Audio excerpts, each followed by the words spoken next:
Chicago personality, internationally acclaimed, wonderful person, good to your family. That's what I heard. Mr. Mark Ruffin. Thank you, David. We are here to celebrate Black voices in cabaret and the history of Black voices in cabaret in Chicago, and to celebrate the organizations involved, including workinginconcert.org. And before I go, I want to get a commercial in for myself. I do have a new book called Bebop Fairy Tales, an historical fiction trilogy on jazz, intolerance, and baseball. Okay, just nominated by the Jazz Journalists Association for Book of the Year. But we're here, as I mentioned, to talk about Black cabaret. We had some very interesting preliminary conversations, including some broad definitions of what cabaret is, what cabaret isn't, what's a jazz club, what isn't a jazz club, but we will get into some of that. Originally, it was about the roots of cabaret in Chicago, and we have a gentleman who's going to talk a bit about that. We're going to introduce him first. That's Dan Johnson, who is a historian of Black folks in cabaret. Also with us is Natalie Douglas, New York-based singer who specializes in cabaret performances and tributes to folks, including a series at the world-acclaimed Birdland in New York City. Also, Lynn Colbert-Jones, songwriter, and if I'm not mistaken, the granddaughter of Lil Hartman. Is that cousin, right? Cousin. Okay, cousin, exactly. And also Miss Hermene Hartman, who I worked for many years at Indigo Magazine as music editor. She is the niece of the great Johnny Hartman. She's joining us today too. And I'm just gonna throw in a wild card here, but I saw Sasha Daltonn on this conversation, and she's a great singer too. We'll get to her probably later too. And our host is Claudia. Please say a few words, Claudia, before I turn it over a bit to Dan. I just wanted to welcome everyone to Working in Concert, which is the umbrella organization that is producing Black Voices in Cabaret. And I'm going to blame David Stevens, the first person you heard, for getting this started, for saying we need to put a spotlight on Black performers in cabaret. Excuse me, I resemble that remark, Claudia. Yes, you do. And just to say that this process is starting here, and I thank everyone who's been donating to it, because we believe very strongly that all the performers and the video editors and the graphic designers, everybody who's creating for this project deserves to be paid. So we're thankful for all the contributions that are making it possible to pay them. We have to thank WDCB 90.9 FM radio for being our media sponsor, and of course the Illinois Arts Council for supporting this project with a major arts tour grant. But that said, I want to hear what you guys have to say, so go for it. Okay, again, I want to introduce Dan Johnson, because in our preliminary conversations, I thought, to start at the roots, he had the most to contribute. Mr. Johnson, please. Well, hello, everyone. I'm so glad to join in this conversation. I'd like to begin with 100 years ago in Chicago, when there was a turning point that occurred. The New Orleans Creole Jazz Band, led by Lawrence Dewey, with our ancestor Lil Hartman at the piano, closed at the Dreamland Cafe. And then, curiously, it reopened right away and reformed as Joe Oliver's Creole Jazz Band. Now, it so happened that at the same time, in addition to King Oliver, the Dreamland had a floor show that featured young Alberta Hunter. I don't have my slideshow going. Let me see if I can share screen. Let's see. File. Can you all see this? Anybody? Can you all see this? Not yet, Dan. Yeah. Can I walk you through the share screen process, or are you still looking for the file? I've got the file up, but now I can't see share screen. Okay, so go back to the Zoom app. See the icon for Zoom? Go back to your Zoom app, Yeah. and then you'll see the share screen. It's in green, should be at the bottom. Yeah, I thought we did that. So, okay. Here we go. All right. Share. Voila, thank you. Can you all see Alberta Hunter? I can't see her, so I can only trust that you can see her. So anyway, Alberta Hunter was the headliner at the Dreamland at the same time that Joe Oliver took over. But I asked myself, what happened to cause Joe Oliver's takeover at Dreamland 100 years ago? Well, for one thing, let me Dan, I'm going to interrupt you because I love your presentation and it's going so well. But what I'm going to ask you to do is come out of share screen. So stop sharing your screen. And then I want you to be mindful of the choices that you get for what you're going to end up sharing, because you can choose to share your whole desktop. You can just share the specific application that your file is in. So if it's a PowerPoint or if it's in time. Well, I've clicked on it. Is this there you go. Okay. There you go. Thank you. All righty. Thank you for bearing with. I've gone ahead here to an image of the young Alberta Hunter, who was the headliner at Dreamland at the time that Joe Oliver took over. So I was asking myself, what happened? Well, for one thing, the Dewey combo that preceded them was not a reading band. They worked in their head. They were improvisers.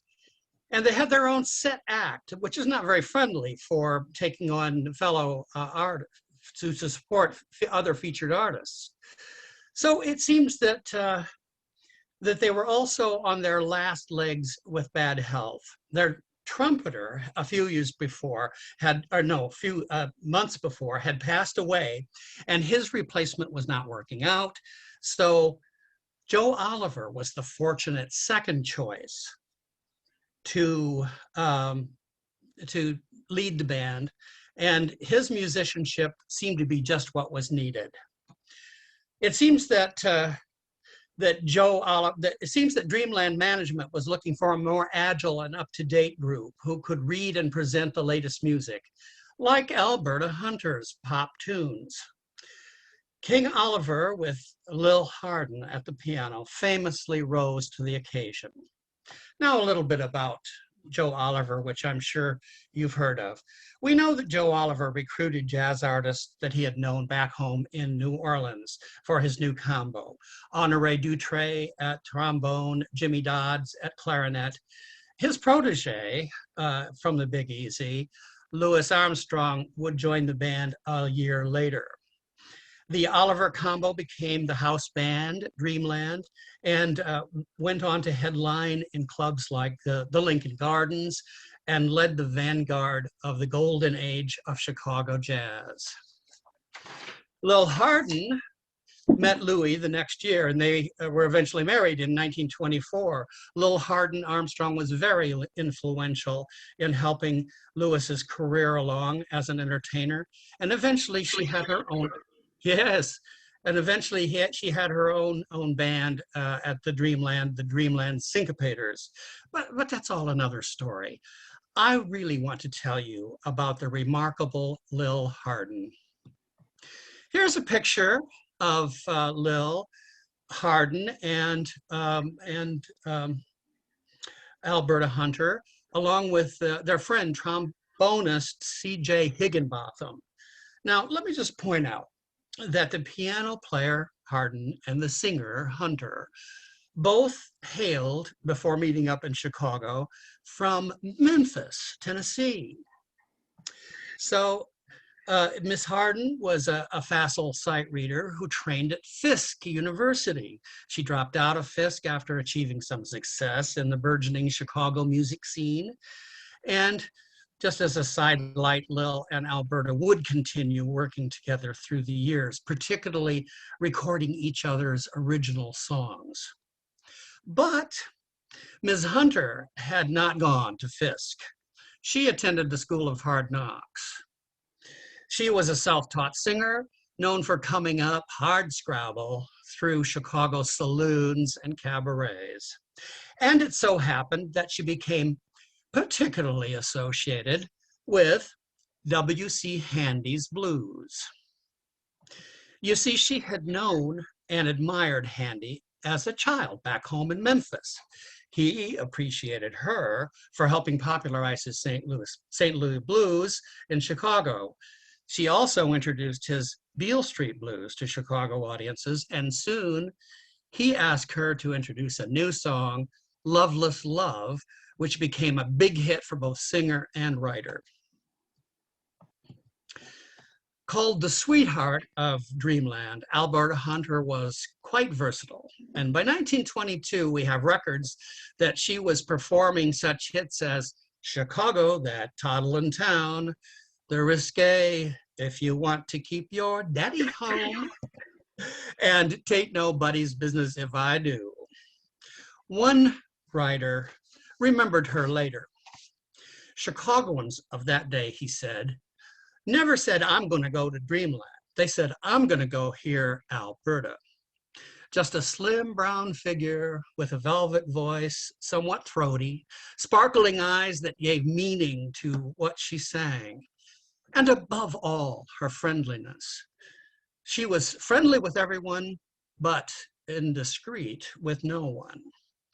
What, just a nightclub singer, you might say?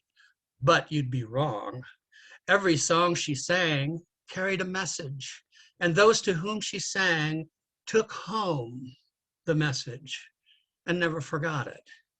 Well, the writer didn't forget. He's talking about what happened in 1922, and he wrote this remembrance in 1961. But back in 1922, Alberta wrote an original, Downhearted Blues, along with Lovey Austin, who actually just transcribed it for the piano, which she recorded. But her original was later recorded and popularized by none other than Bessie Smith, who cleaned up with that song. Eventually, Alberta Hunter had a career in theater and cabaret in New York, in London, and especially on the continent. She played opposite Paul Robeson in the London company of Showboat in 1929, and she was particularly beloved as a club singer in France and in Denmark. When she returned to the US in 1930, she was disheartened to be held back by the kind of discrimination that she seldom experienced in Europe. When playing again in Chicago, for instance, her new repertoire was not all that well received. Audiences expected her to be a kind of a black Sophie Tucker, but she wanted to sing sophisticated cabaret songs in French. She played vaudeville on the Keith circuit back east for a time, and then played in cabaret in New York for several years at such clubs as Tony's on 52nd Street, the same place where Mabel Mercer made such a hit, at the Bonsoir, and at her favorite, La Comédia. But after performing extensively during the war in USO shows, she retired from singing in 1955 and took up a new career as a licensed professional nurse. Well, after a 20 years absence, her long-lived cabaret career was revived. She sang on into the 1980s, one of the last surviving contemporaries of Josephine Baker and Mabel Mercer. One journalist who knew her both as a nurse and as an entertainer testified that she paid for life's journey by comforting people and making them feel good. What an example for our Black Voices theme, healing through song. Alberta was introduced to the Blues Hall of Fame in 2011 and the Memphis Music Hall of Fame in 2015. An off-Broadway tribute show even toured nationally and commemorated Alberta's latter-day gig, Cookin' at the Cookery. I read and enjoyed several histories of early jazz and cabaret entertainers, but few impressed me more than the story of Alberta Hunter. Back to you, Mark. Thank you, Mr. Johnson. A couple of things. The impact of Alberta Hunter, both in her youth and later years, cannot be understated. You miss, I mean, where's the movie about this woman's life? One thing you missed was when she was forced into retirement by changing times. What she did was she pretended to be 20 years younger than she was and had a long career as a nurse. And then they tried to force her to retire when they realized that she lied about her age, thinking she was 70, she was 80. And that is when she stumbled back into the recording business, and she ended up on Columbia Records. I mean, you cannot understate in the 80s how big of a comeback it was for Alberta Hunter. And ironically, Columbia Records at the time in the 80s also had bought OK Records from the 20s, which Miss Hunter had originally recorded on. I have some questions for you, Mr. Johnson, because again, in our preliminary conversations, we kept throwing around the term cabaret. And dude, when you started, you were just saying she started hard scrabble and she was singing in saloons and cabarets. And as you continued, you threw in the word cabaret when she got to the continent, cabaret, and singing in clubs in New York. But what she was doing in saloons in Chicago, what she was doing in Europe, where cabaret took on a whole different meaning, and in New York are three different things. Can you kind of talk a bit about the three kind of evolutions of what cabaret was? Well, I'd be happy to. I'm going to go into that a little bit more in detail in my next segment if we want to put it off. But let me just say that it's a matter of nomenclature. It's a question of what you called what was happening. I think that cabarets started off in saloons. There were reasons for that. The entrepreneurs were looking for building business, and the entertainment that was provided in saloons was a little bit more like burlesque, maybe for us, because saloons were freewheeling.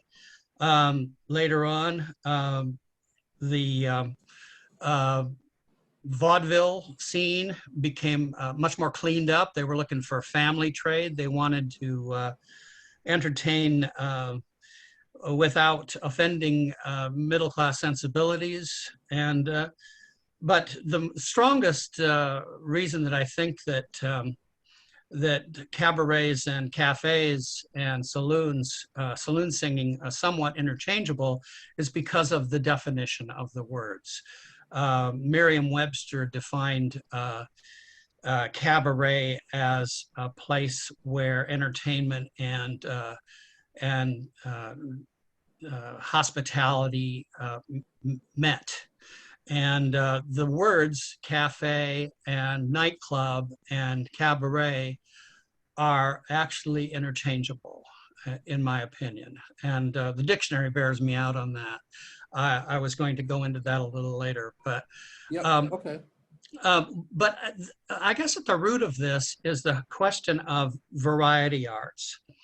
In the theater, we have a distinction between variety arts, such as singing and stand-up comedy and magic and so on, that are not legit shows. They don't have books and so on.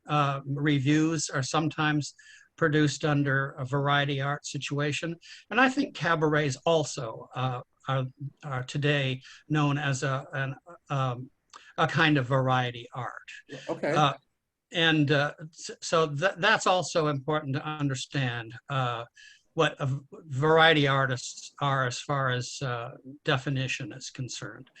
So that's the distinction I make.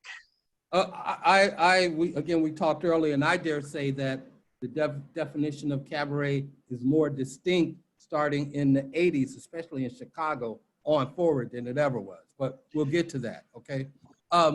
Another thing about early clubs, from the saloons to the different wars, World War I, World War II, World War III, and of course, Prohibition changed the size of clubs and the definition of how a singer sang in a club.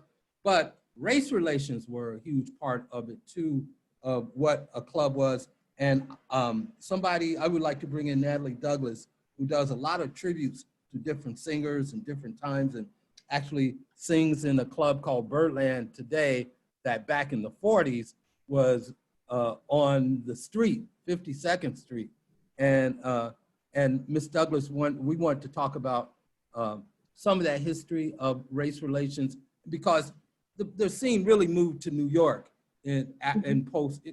before World War II and after World War II. And cafe society was a huge part of race relations in clubs. I'm trying to work on that now. And I would love for Ms. Douglas to talk a bit about that. Sure. Hey, everybody. Cafe Society was the name of the club started in 1938 by Barney Josephson. And Barney, prior to that, had been a shoe salesman. He had zero experience running a club, but he had lots of experience going to clubs because as a shoe salesman on his buying trips, he went into cabarets in Europe, primarily in the major cities in Europe. And he fell in love with the music, but also the political bent of cabarets. And that's one of the elements that is a piece of the definition of cabaret, at least in its original definition, that isn't necessarily a part of nightclub saloon singing. Cabarets often had a political point of view in Weimar, Germany, which is sort of where they come from. And so Barney fell in love with all of that, and he wanted to know why it wasn't like that back home. He also grew up in a home that believed in racial equality, which, considering, when he was, he was born in like 1904. It was a very forward-thinking family, but that's it.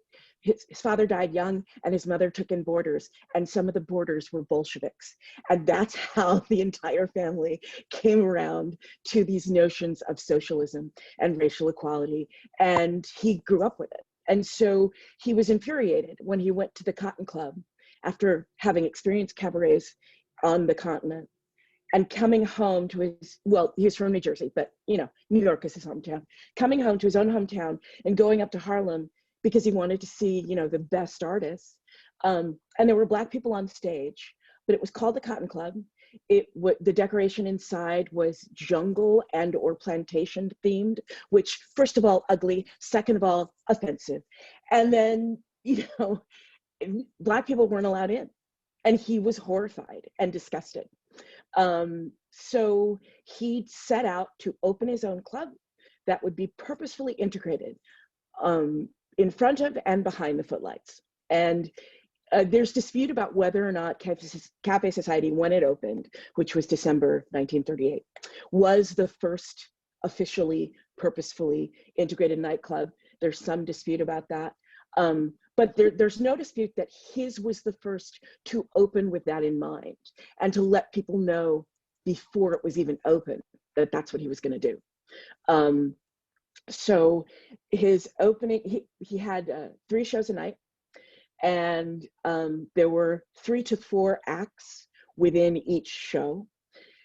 His headliner from that first week until the following November was Billie Holiday. She had just come off the road with Artie Shaw, and that was not a fun experience for her because the Artie Shaw band was a mostly white band, and Artie was white, and she felt like he didn't protect her when they went down south. If they were, at one point, Billie was singing on the same bill with Helen Forrest, who was another fantastic singer, a white woman. And Helen would be allowed to sit on the bandstand because, you know, those old big band kind of performances, it was often the orchestra launching into the tune. They play the 32 bars. The girl singer walks over to the microphone, sings 32 bars, then she goes back and sits down and they do another variation, you know. And when Helen did that, she was allowed to stay on the bandstand. In some clubs and some places where they played, Billie wasn't. She would have to go outside, back, you know, out the back door. And she was really pissed off that Artie didn't fight for her. So when she came back home, she didn't really want to work for any white people. She was kind of not in the mood. So when people first started talking to her about going to work at Cafe Society, she was like, no, I'm not into that. That's not what I want to do right now. But they got her to meet with Barney, and he talked her into it. And also, you know, treated her with such deference and such respect, and convinced her that he was a big fan of her work and that he would leave her alone. You know, that he trusted her. He trusted her abilities, her talent, her instinct. He wasn't going to tell her what to sing. He wasn't going to tell her what order to sing it in. And the only time he actually broke that rule was after a few weeks in, a friend of his brother's from the Communist Party, and of course, this is the Communist Party when it was like the fun Communist Party, you know, not like the guns and bombs Communist Party, but like, you know, parties, Communist Party. A friend of his brother's, whose name was Abel Mirapool, but who wrote under the name Lewis Allen, was a very nice school teacher from Brooklyn. And he had written a song that he and his wife had sung at a couple of Communist Party meetings. And Barney's brother Leon said, well, you have to get this song to Barney because he's going to know the right person to sing it. So he showed up one day and played it for Barney in the afternoon at the club. And Barney said, Billie has to hear this.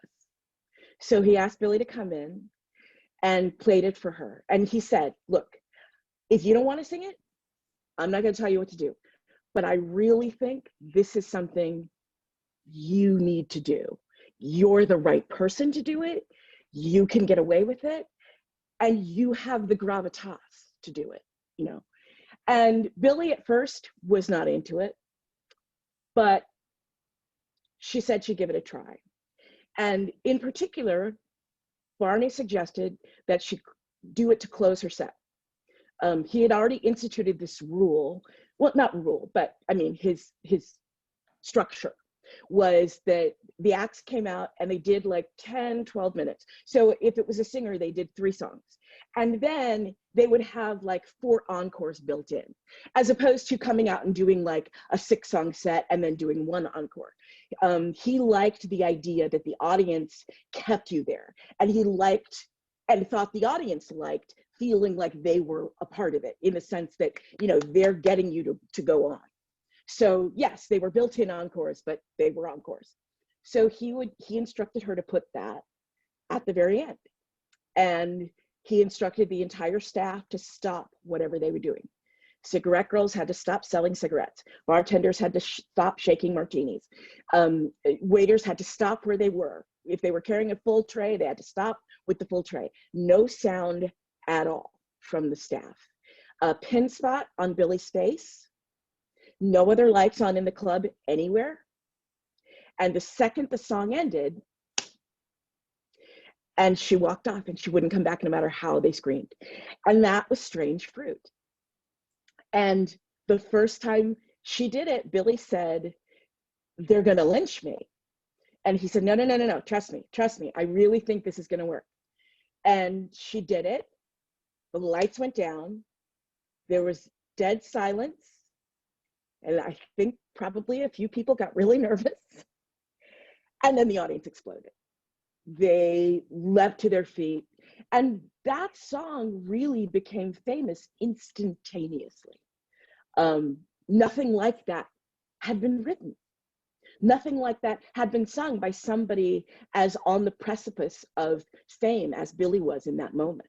You know, she was beloved, like above 125th Street and among certain circles, but she was just about to be a national star. And that happened at the same moment. And it was earth-shattering You know, it was a song that shaped a generation, really. And years later, somebody asked Abel Meeropol why he wrote it, because, you know, they were like, this wasn't affecting you. You're this nice Jewish school teacher in Brooklyn. It's not happening to you. Why did you get involved? And he said he knew that lynching was happening, and he knew it was wrong, and he thought somebody ought to do something. And then he realized he was somebody, you know, which is so cool. I love that. Yeah. Yeah, but I mean, Billy was obviously not the only entertainer at Cafe Society. Cafe Society was open for about 10 years. He opened another club in Midtown, which was called Cafe Society Uptown. And everybody worked there. I mean, the opening bill was Jack Gilford, the comedian, Billie Holiday, Teddy Wilson, and three, oh God, I'm forgetting their names now, three Boogie Woogie Stride piano players, which was a novel act in a sense, to have three piano players on stage at once playing together. And Josh White was a stalwart there. Nina Simone played there years later. The Reviewers, which was the name of the comedy troupe that consisted of Judy Holliday, Adolph Green, Betty Comden. Wow. Yeah, Wow. everyone played there. Wow. I mean, it was the cool place to play. The person who followed Billy, not immediately, there was somebody in between, but was Hazel Scott. And after Hazel Scott, it was Lena Horne. And it was when Lena was at Cafe Society that her father negotiated the contract for her to go to Hollywood. So Lena went right from Cafe Society to Hollywood. It was an exciting, like crucible of creativity and entertainment and politics, because that was something that Barney really wanted. And he felt like it was worth it. And he wanted to be proven right, that you could entertain people and you could charge people and they would keep coming back, and you could talk to them about what was right and wrong in the world. You know, I love that. I want to say Cafe Society also changed a number of things. One, I think, Ms. Douglas, it was the first integrated club south of Harlem, right? I think that was it. But when he went to Midtown, I mean, the 52nd Street exploded, and it may not have exploded had Barney Josephson not said that.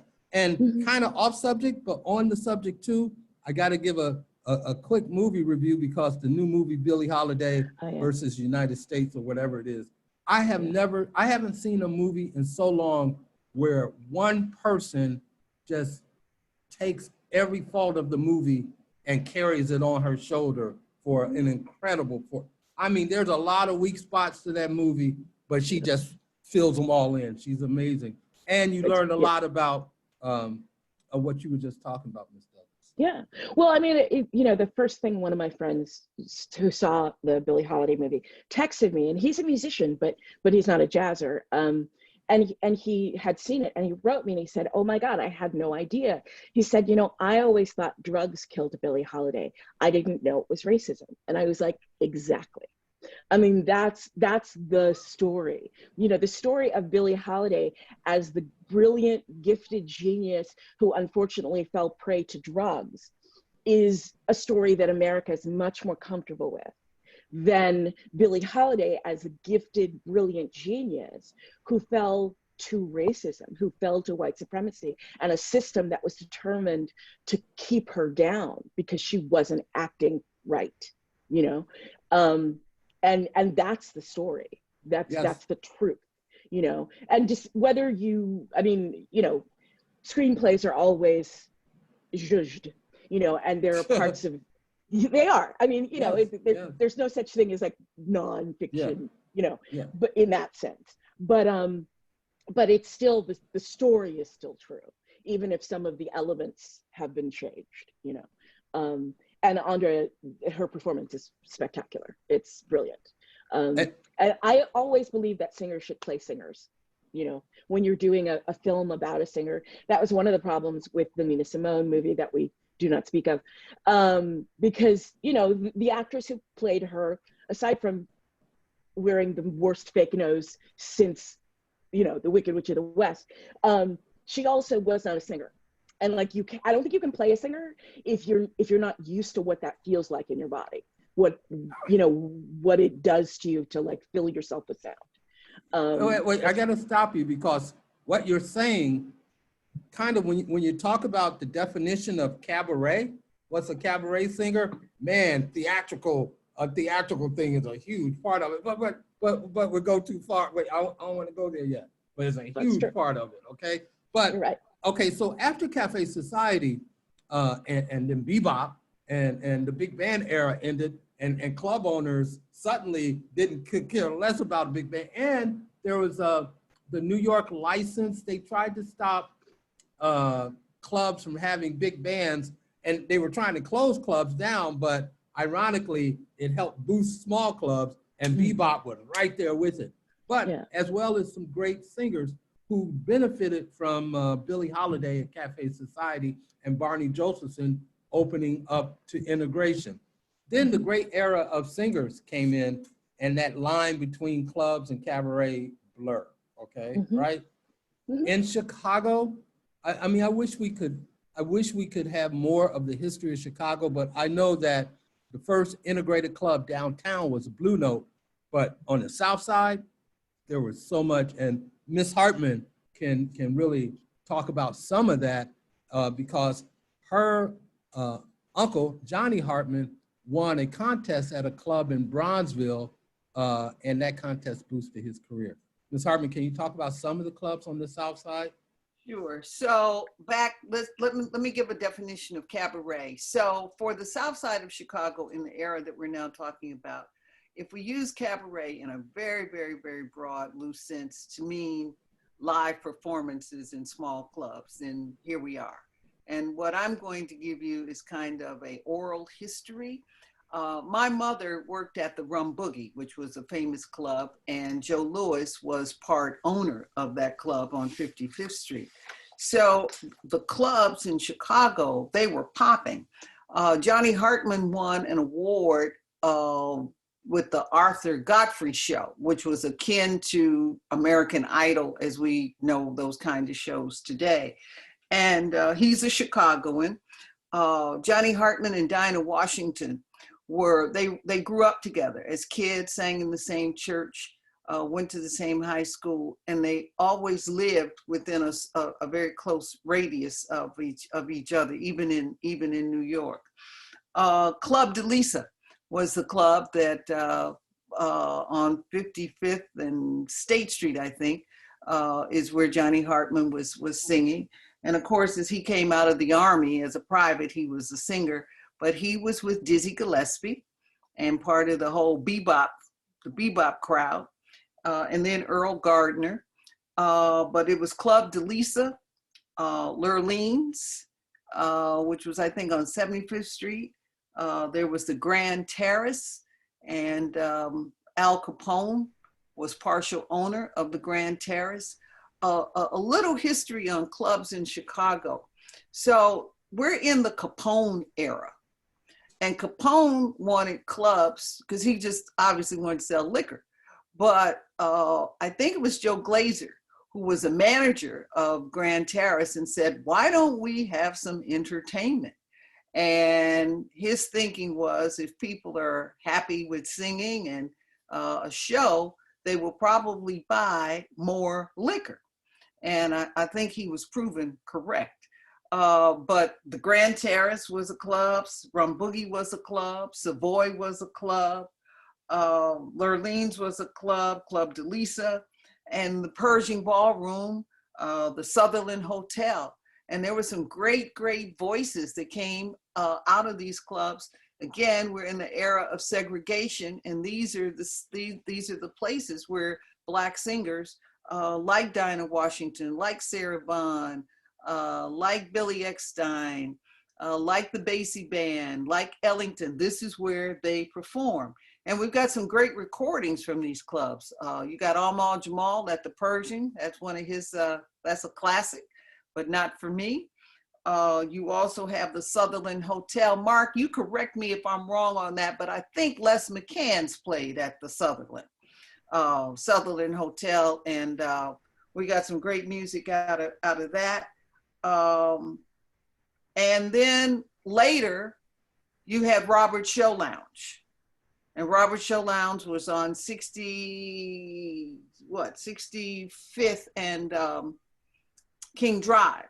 And so Robert Show Lounge was akin to a Vegas showroom. And everybody came to the Robert Show Lounge because he was really creating a Vegas type room.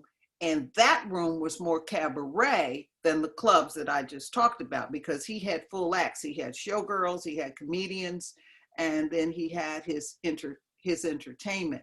So that was a place where Dick Gregory played, Red Fox played. They were the comedians of the day. Nipsey Russell played.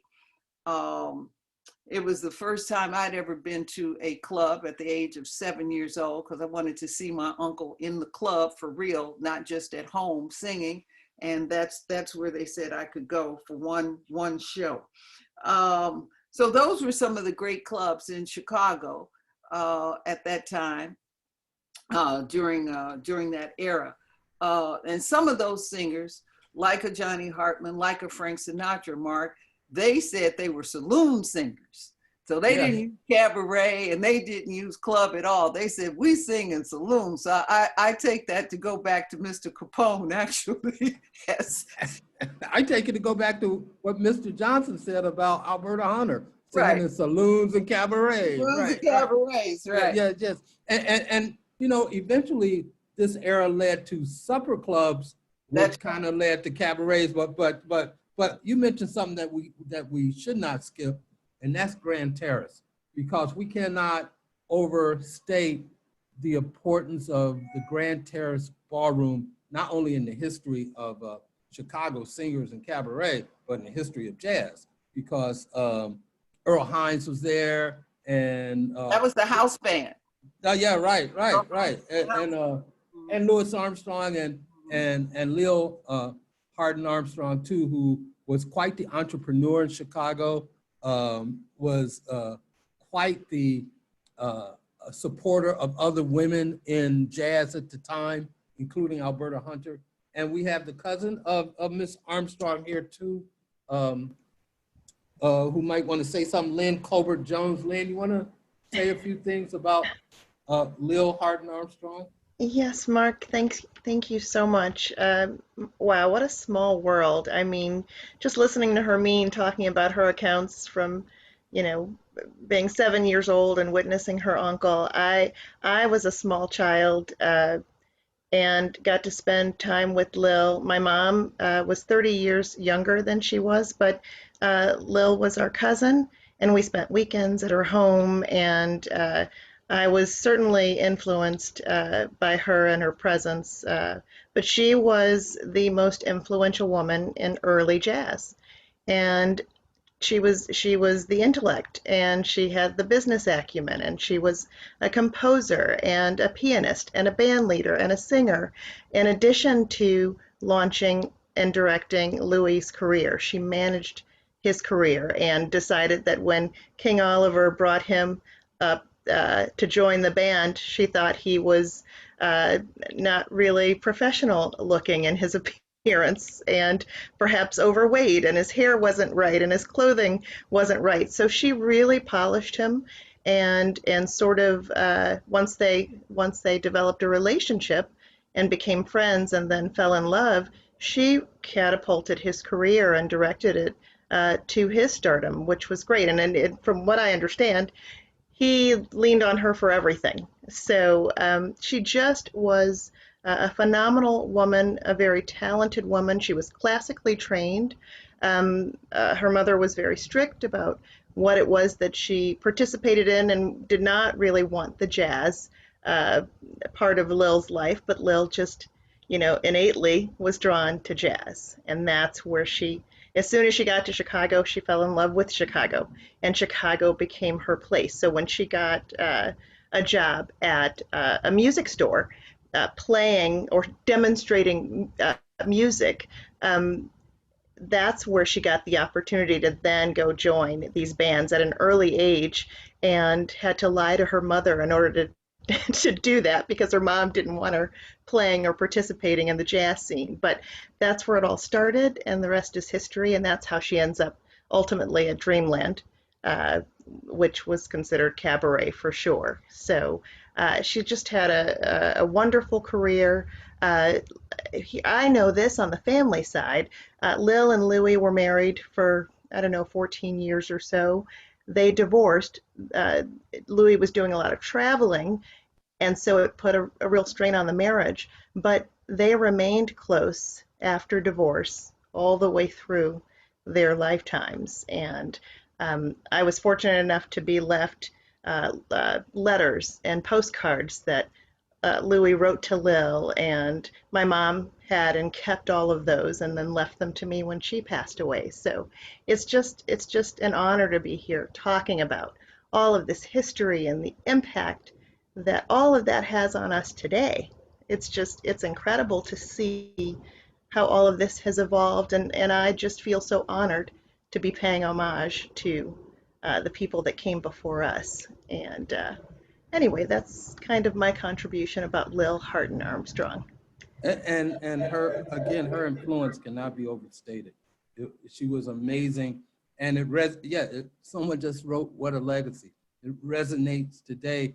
I just heard the lead singer of Manhattan Transfer do a tribute to Lil Armstrong just last week, talking about her relationship and boosting other women of the time. I mean, she was important.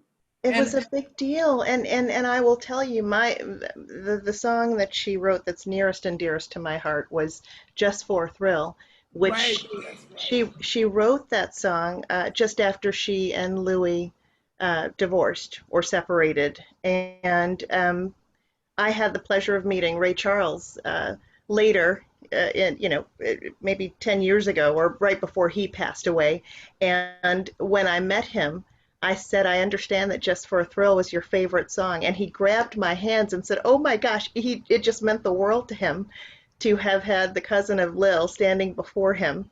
And he was just speaking such good things about her in that song. And of course, he made that song very, very popular. But it's just, Lil had so many accomplishments. I mean, I think she co-wrote a lot of songs with not only Louis, but there were Joe Williams, Oscar Brown Jr. She ended up being later in life musical director for Decca Records. She did a lot of recording sessions later in life with them. And she has some businesses outside the music business, from what I understood too, right? She definitely, that's funny you mentioned that, because she was starting a fashion line. She loved fashion and designing clothes, and I believe she went to school to study tailoring. But my mom, who was 30 years younger than her, she would use my mom to model her designs. So, growing up, I had black and white glossies on my wall of Lil, and then I had black and white glossies of my mom wearing Lil's clothing. Wow. And I had received a call. I just looked back in my notes yesterday. Chris Albertson out of New York reached out to me in 2009. And I took 3 pages of notes from the phone call that we had about Lil, and he was very close with her for many, many years. But Lil had started writing a book. She had started writing a book about the life of her and Louis, and decided that because it was so intimate, that she didn't want to release that until after his death, right? She didn't know, obviously, he was going to die so soon, but she decided to keep the book under wraps. She was 70 or 80% done with the book, and when she passed away, the book disappeared. So my mom and my aunt, everybody thought the book was stolen. It wasn't until Chris Albertson reached out to me in 2009 that he told me he actually had the book. And they deliberately didn't release it until Louis Armstrong passed away. Of course, Lil was devastated she goes to do a tribute to Louis Armstrong, which was televised, and she plays the piano and plays these songs, and she finished a particular tune 7 weeks after his death, and she had a heart attack on stage and died. Oh And my so that actually happened. It's now the Daily Center. I don't remember what they called it back then, but she was in concert in a tribute concert for Louis and had a massive heart attack. My mom actually had the newspaper clipping of her on the floor next to the piano, and these men had rushed up to check on her and help her. But I cannot find that today. I have it somewhere in my mom's belongings, but you can't find it. If you Google it, you can't find that. There's actually a picture of her after this heart attack, and during her ride to the hospital, she passed away. So that book ended up with Chris Albertson. I spoke to him in 2009. I called him twice in the last 2 years without knowing he had passed away. I just found that out a couple of months ago. So I guess that history dies with him. So, oh, I think Dan is trying to say something. Yeah, Lynn, I just wanted to, others may know this, but I think everybody should. Am I correct that the Lil Hardin House in Bronzeville is a historical landmark and has been preserved? Yes. It's one of the few real landmarks of that age and milieu that we still have with us. So that's an important thing to know. Thank you so much for mentioning that. I had memories of being in that house, and the two things that I would highlight is that every time I was at Lil's house, the grand piano, she had a white grand piano, it was always covered. It was covered by a sheet or with a sheet. But just a couple of years ago, I was driving around. I didn't realize that Chicago had also named a park after her.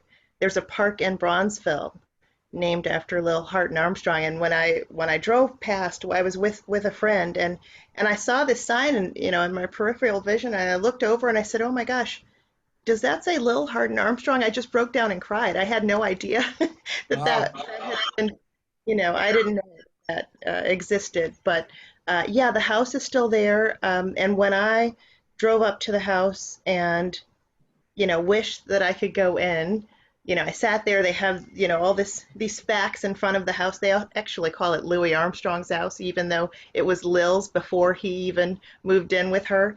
But there was a family getting out of the car and walking into the house. And I stopped them and I said, "Excuse me, do you guys live here? Because my cousin used to live here." And they said, "Oh, we are renting it out." The city had a special program where they could rent out a landmark for a week, and they were in town for a basketball tournament. And I said, "I know this is going to sound crazy to you, but do you mind if I go and just look?" And they let me in. They let me in the house, and of course it's completely different and completely decorated with pictures and paraphernalia all over the place, but the layout is the same. So. Wow.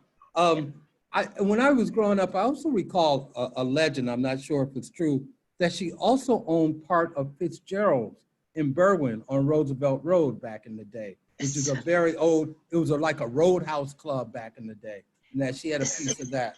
So I asked my aunt about that, and she doesn't know. I did ask my mom passed away. Her sister was 2 or 3 years younger than she was, but she doesn't remember that. So it's quite possible. I know that she owned a restaurant. I'm not sure. She could have been part owner of Fitzgerald's, but I don't have anything to show for that. But yeah, it's just incredible, her contribution to not only the world of jazz, but to Louis Armstrong. And of course, being a woman in jazz back in the 1920s, she was not going to get the same respect that she would have gotten had she been a man, unfortunately. But she was certainly the brains behind the organization and behind the business. Thank you. Thank you. Thank you. Thank you. Now in the 50s, back then jazz was the pop music of the day. Before, even in the 60s, I remember, my consciousness is coming now.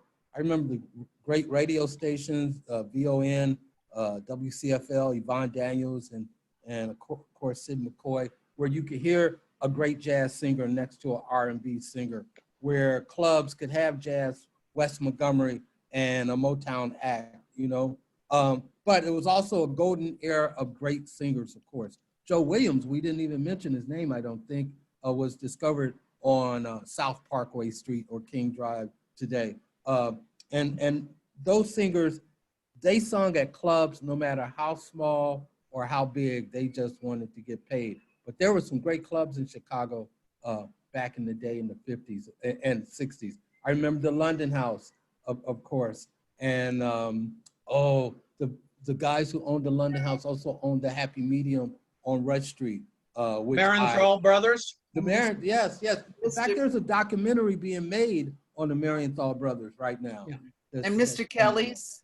Mr. Kelly's, that's right. And all the great music recorded at Mr. Kelly's.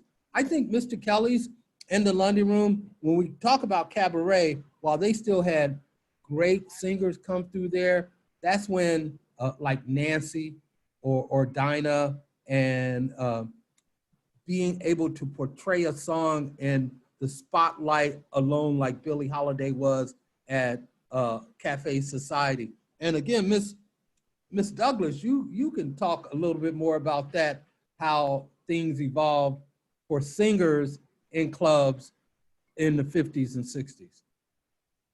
Sure. Well, it was right before the shift to the singer-songwriter era, which Lynn is a singer-songwriter. Like, that's one of the things that sort of is the big difference between those two eras of club life, is that the songs were written, like when Lil wrote a song, she might sing it herself, she might put it in the band, but she knew it was going to be sung by other people too. It wasn't just for herself. And that's true of all of those artists who were writing in those days, you know, and in fact, for many of them, they didn't sing, you know, and so they knew they weren't going to do it themselves. Those songs were written for other people to sing. They were written for other singers to put across. And singer-songwriters, you know, Joni Mitchell, Stevie Wonder, write to sing themselves. So the point of view of the songs changes. And I think that the point of view of the songs changing is right in line with what was happening to the business, because it honestly goes back to immediately post-war, as people began to move out of cities. When people lived in cities primarily, and the suburbs were the country, people entertained out.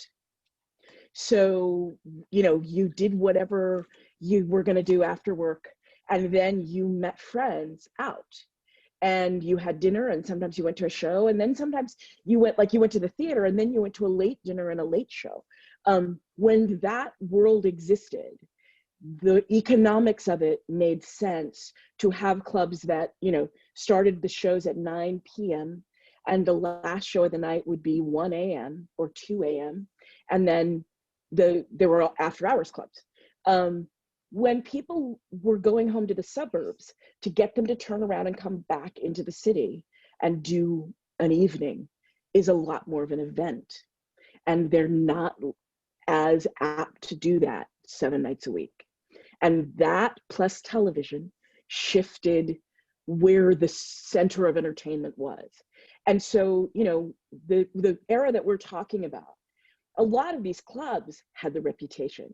You didn't necessarily have to know who Dinah was if you hadn't heard of Dinah yet, but you knew the club, and everybody at that club was of a certain caliber.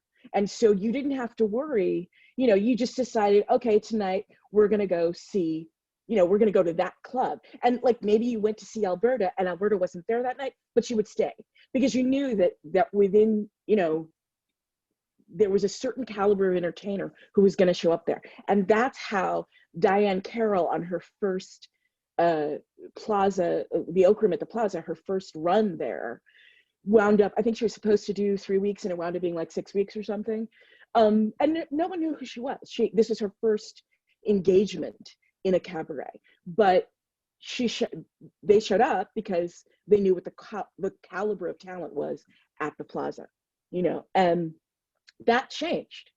And One of the beauteous things of Cabaret now is that, you know, you can do it. We are our own producers, and you can, if you can sell the room, most clubs will give you the space, you know. So it's egalitarian in that sense.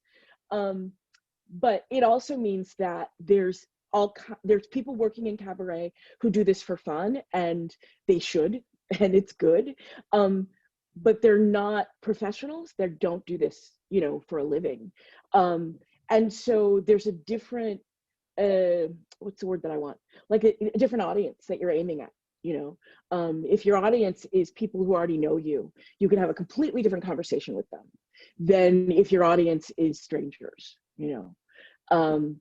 And so I think it changed for the singers in terms of to whom we were speaking, you know. There was a time when nightclub work, you just sort of, you knew that the people didn't know you. And they may know you by reputation, or they may have heard you sing, heard an album or something, but they don't know you. They're not friends of yours. So you talk to them in a certain way. That's different if it's actually people you really know, you know. So I think that changed it. I also think it changed it that it's no longer a 7-night-a-week business. I mean, a lot of the stories you read, you know, I've done deep dives into Nancy, Sammy Davis Jr., Ella, Dinah, Shirley Bassey, Cher. A lot of these people learned on our time because they could work someplace 7 nights a week. They could work, you know, I mean, Sonny and Cher, after their first like rock and roll hits, nobody would touch them. And so they worked in little like lounges in casinos, but not the headlining spot, like the lounge you walk by on your way to the bathroom. Like they worked there, and nobody paid any attention to them. And so they created that like bantering back and forth, Cher insulting Sonny thing then, because no one was listening. And they could play, and she did it to crack up the band. And it became a thing. And eventually that was their TV show. Like they picked them up and put that on. Les McCann discovered Roberta Flack in a club, Mr. Henry's, in DC. She was the brunch piano player. She played and sang at brunch. And Les McCann, brilliant jazzer, discovered her and thought, this one is fantastic, and got her a meeting with Atlantic. Was it Atlantic Records? Got her first audition with Atlantic. And her that first audition was 3 hours long, because he said, "Could you sit down and play me some stuff?" And she said, "Okay." And because she'd been working in piano bar for years, not that long because she was just out of college, but you know, a few years, she had hours of material. So she just kept playing. And she said, you know, I thought he would stop me when he wanted me to stop. And he didn't stop her. So she just kept going. She played for 3 hours straight at that audition. But it's training ground to be able to work 7 nights a week, to be able to work over and over and over again.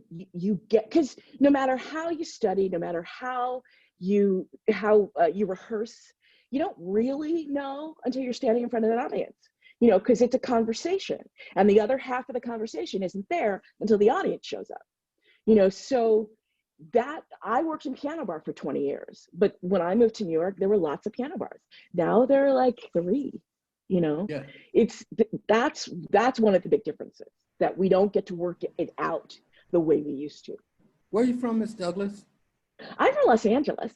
I'm an LA girl. I grew up in Nancy Wilson's neighborhood, actually. She was a neighbor of ours. Later, yes. I saw Bobby Wilson on this thread. I also saw Sasha Daltonn on this thread, and I mentioned them because, I mean, when I was first approached to talk about this, I thought about the history of Chicago cabaret, and really, you know, I thought the supper clubs kind of started it. But in the late 70s and the 80s, something happened in Chicago where these little rooms started showing up, and people could perform and have different tributes, including famous rooms like the Happy Medium when they scaled down, which is where I first saw Sasha Daltonn.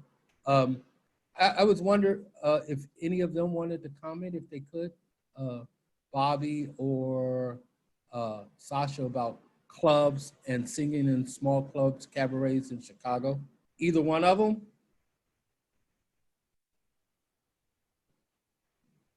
No. Okay. Mark, I think Sasha was talking, but she's muted. I'm not sure if she was saying anything.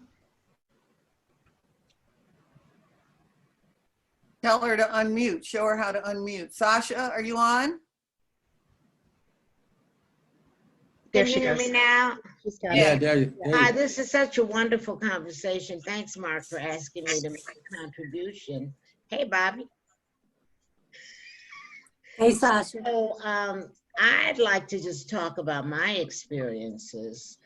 When I was singing, I'm not singing that much anymore, at least not until August 29th, when I do my last, until I do my last performance of Sasha Sings Dinah, which is a tribute to Dinah Washington. And this, I guess, will be my real swan song. But I found it very stimulating. I had lived in Los Angeles. You know, I missed a lot of those years because I got married young, and my career really started in LA. And which is why I know so many Hollywood stars, because we all kind of came up together. But when I came back to Chicago, I came back and I said, I want to sing more. I want to, you know, really get involved in this business at home. And I went to, Hermene, what was that club on 75th Street? They used to do jam sessions. I'd want to say Coronado. The living room. The living room, because then at that time you could sit in. And I happened to sit in one night, and who was playing there, who was performing there, but Al Hibbler. So I'm going back some years. Al had been a good friend of my aunt's, who I used to perform with them when I was a little girl. She's, I always tell everybody I opened for Wayne Newton, but actually they opened for Wayne Newton and brought me on stage. But Mary and Artie Brooks. And so Al let me sing, and I went and found out that all of the entertainers, really all of the people in the business, hung out at Perb's house. You remember that? On 83rd. So I said, well, I'm gonna go up here, but I'm not gonna be hanging around. So I got a job as a barmaid. I didn't know the first thing about pouring liquor, but I ingratiated myself with the people in the industry and got my first gig with the Ink Spots. I was their lead vocalist. That started it. But when I came back home, I found out that you really needed to be in the club scene, and the clubs were really popping then. You know, you had the new Apartment Lounge, which Margaret Murphy can talk a lot about the Apartment Lounge because that's where all of the musicians hung out. You had places up on the north side. And so I worked up some of those clubs. Then I came up, of course, with the idea of the Dinah Washington show, and the rest of that was history, because that's where you saw me, Mark, at the Jazz Showcase, which was our second run. We started it at the Alhambra. Do you remember? Wow, yeah, yeah. Yeah. It was called The Brief Reflections then. They had just closed the Alhambra, the club, and some guys from Johnson Publications bought it and called it The Brief Reflections. So I ran there for a record-breaking 18 months. And then we went to the Jazz Showcase, which is where there were a lot of shows. And I know Bobby can talk a lot about that, as well as the Back Room and Milt Treniers. Milt was, you know, really, his club was really big then. And then from there, the show was closing, and a guy from New York came in that night who was a producer, Woody King, and said, you need to be in New York. And that's when the show went to New York. So, but as my experiences with Chicago clubs, one of the things that I know is that we had the best musicians in the world. And if you were sitting in, you could count on sitting in with the best musicians, Willie Pickens, Corky McClurkin, Jody Christian, you know, all of those guys, just fantastic musicians who knew everything. I don't know if you remember Willie Jones. Do you remember Willie? Willie was a pianist. Bobby, do you remember Willie Jones? No. Okay, Willie was a pianist. And Willie used to coach me, and he told me, you have to know all the songs. And so that's why my repertoire is so extensive, because Willie made sure that I knew all of the standards. Every song that you could think of, I could sing it. But I wanted to speak to the level of musicianship and the level of clubs that we had. They were fantastic. They were par excellent. Corky McClurkin Trio. All of those guys were just the top musicians in the world. Eddie Harris. Right here. Pardon me? Eddie Harris. Eddie Harris. Ken Chaney. Ken Chaney. Mm-hmm. But I want to, Sasha, let me add something to the living room. I want to put the living room in perspective. The living room, yeah. The living room was not just a club. The living room was a musician's club. Right. And when they would go, after they performed, Mark, I don't know if you remember this, I know this from my uncle, but after they got through performing, clubs was closed. Then they went to the living room and had their jam sessions with each other. So it would be Johnny Hartman and Eddie Harris, and it would be accidental. It'd be like, who's in here now? Von Friedman was there. Sasha would come in. Sasha says, I can sing. He said, all right, come on, let's sing. And they would just start playing anything. God bless you if you didn't know it, because they would shame you also. But it was, I didn't know it. it was a musician's joint. And it was after hours. And if I'm not mistaken, they had license till about 4 o'clock, because usually the clubs closed at 2. That was the late license downtown. But then they would come here. They would go to the living room, and that's where the real jam session. Saturday night license were extended to 4. To 4 on the south side. Right. Bobby, your turn. Well, nice. I kind of have a unique perspective thanks to Milt Trenier and the Treniers. I too am from Los Angeles, and I was singing in a little club, actually sitting in a little club called the Sophisticated Ladies, and Milt Trenier walked in, and he's been known for enjoying his cutty sock. And he saw me that one time, he said, and then he ended up coming in the next night, he said, to see if I was really that good or if he was really that drunk. He was also a comedian, as were all of the Treniers. I would invite you to watch some of the old movies that they're in, but I had the chance to study on stage with genius showmen. Tell you how genius Milt Trenier was. We were here in Chicago, as a matter of fact, and we had to drive all the way back to, excuse me, we were not. We were on the East Coast in Philadelphia, and then we had to drive all the way back to Las Vegas. Most of my performances were in show lounges, but they were cabaret acts. Show lounges from Los Angeles to Atlantic City. And as we drove, there was a major storm on our heels.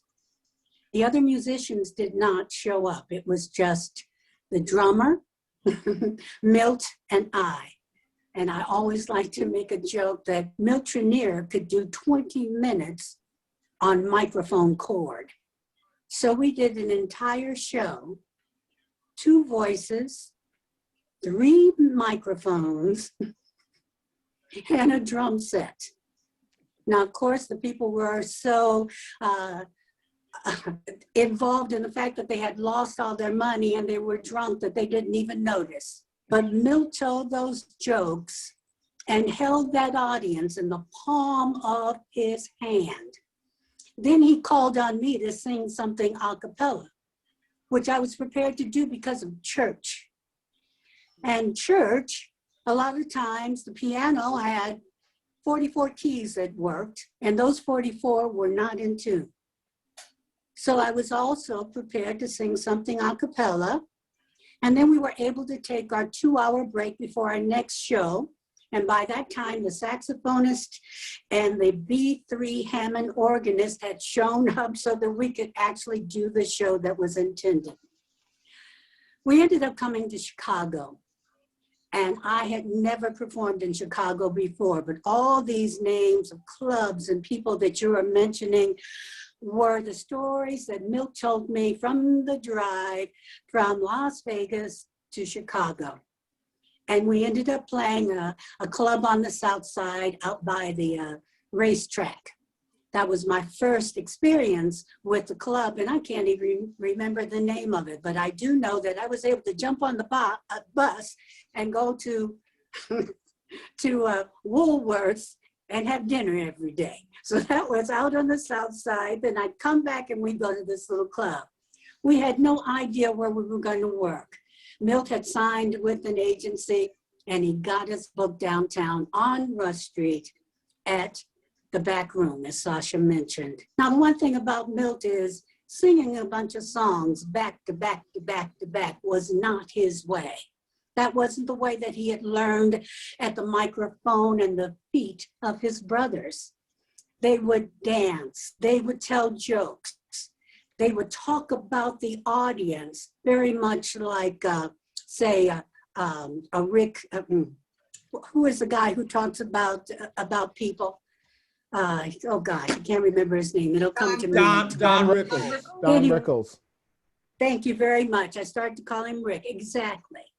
Well, this was the way of Las Vegas and the way of Atlantic City. You would drink on stage, you would tell jokes, you would walk out into the audience. Milt was the one that gave me the license to just go for it. He encouraged me to do it. I had in our act, as a matter of fact, I would make a play at some of the men in the audience and they would just eat it up. People would come to me on the break and say, oh, on the next set, will you go and sit in my husband's lap? So, because people really liked for you to interact with them.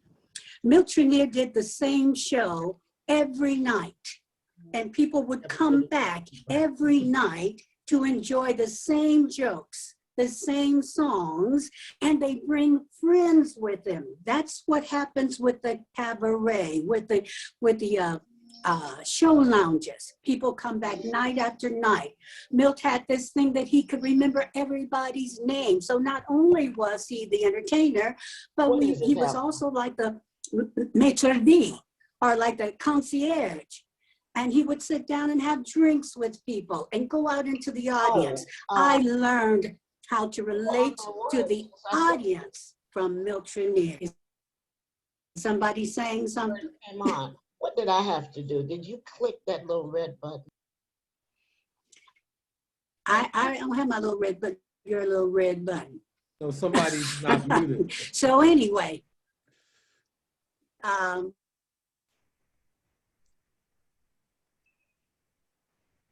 now you are muted, Bobby.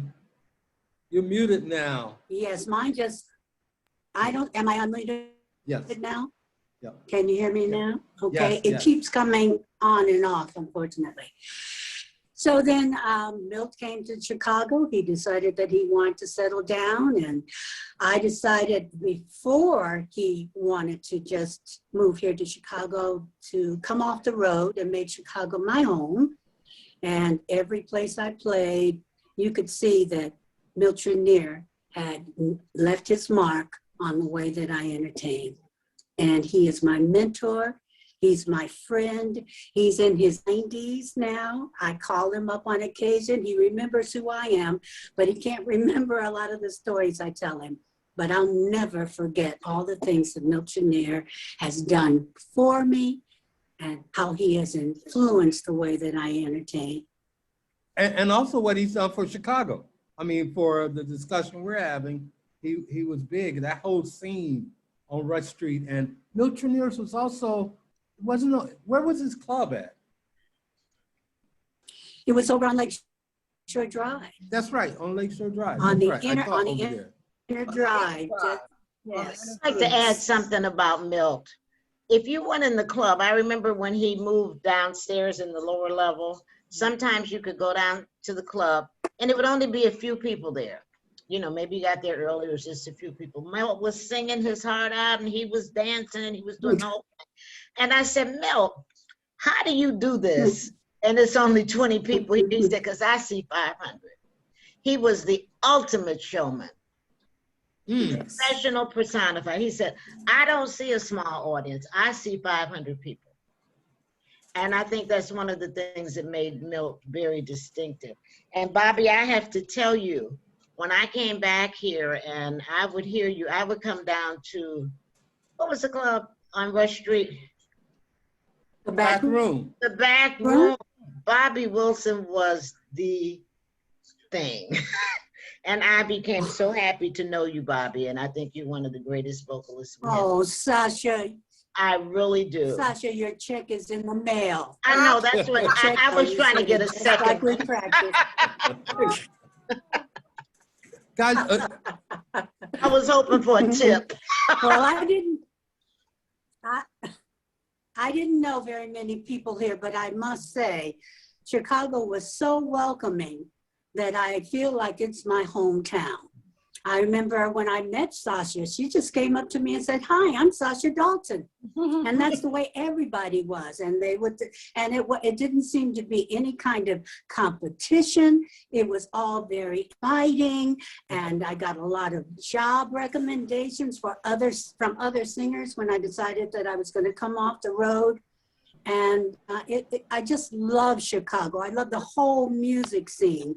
And I love the fact that you can create this intimacy in the clubs because you get to know the people because they come back night after night. Somebody mentioned that 5 to 7 days a week. When I first came here, we had 5 days a week. And we hold a record at the Ritz-Carlton, which was that perfect cabaret setting. People dressed. Remember that, Sasha? I do. When people would dress up to come out to see us, and they would buy you drinks, and they would come over and shake your hand, and you take your hand away, and you couldn't even hug you. Imagine how much money might be in it. Because they tipped. Oh, I miss those days. That was for a while, I worked at the Gaslight. I'm sorry. For a while, I worked at the Gaslight Club. I was a Gaslight girl. Yeah. But I worked in the upper room where I don't know if you remember that upstairs. Yeah, I remember the Gaslight. There were the little rooms and we would rotate piano players. The singers would rotate with the piano players. Well, because I knew every song anybody could sing, anybody asked for. I would leave out of there. The guys loved working with me because I made more tips. And of course, we shared the tips. But everyone didn't come to the Gaslight Club to eat. Many of them came for the entertainment, for the upstairs entertainment. Guys, this is the perfect segue to probably the last part of what I want to talk about. Because during that time with those clubs, that's when I got on Chicago Magazine in 1982 or 3. And my job was to go to different clubs. And that's when these little clubs started becoming important in Chicago. Patricia Barber in the Gold Star Sardine Bar, and these other little clubs started showing up. Claudia told me about, I can't remember the one that was on Milwaukee, but these little clubs started showing up, and cabaret in Chicago became a thing in the 80s and 90s. Anybody want to comment on that time? Well, you had Bob Jongeri, who opened up Winter Garden, Yvette's, and the other on Lakeshore Drive, and Toulouse. Yes, Toulouse. Oh, another good one. Yes. And Dave Green worked Toulouse a lot. Mm-hmm. And then Davenport's opened in 1998 on Milwaukee Avenue as a cabaret room. They were advised by Irv Rabel out of New York City how to set up essentially a New York style cabaret setup. The whole, where you have the piano bar in the front, you have a listening room in the back, you have no cover charge in the front, but you have a 2-drink minimum and cover charge in the back. Something that I think kind of didn't roll real well with all the Chicago fans, aside from the fact that at that point in 1998, Milwaukee Avenue was kind of deserted. Now it's so trendy. The big problem is finding parking. It's very hard to get parking at Davenport's. And the 2-drink minimum still applies, and it still has that 55 minutes and out kind of New York rule about it. So Davenport's is still open? It's still open? Well, it's not open right now. But right. Before DC, before COVID, yeah. It's very active. It's very active, right? Yeah, and the fact that it's been here for 22 years and going is pretty kind of amazing as far as this goes. So it's also been a place, when Natalie was talking earlier about the shift to what's happened with Cabaret is that the rooms don't build themselves. They rely on the individual artist to bring your family, friends, and fans. And there is we don't have a room here that you would just go to because it's a cabaret room. Why don't we see what they're cooking up tonight?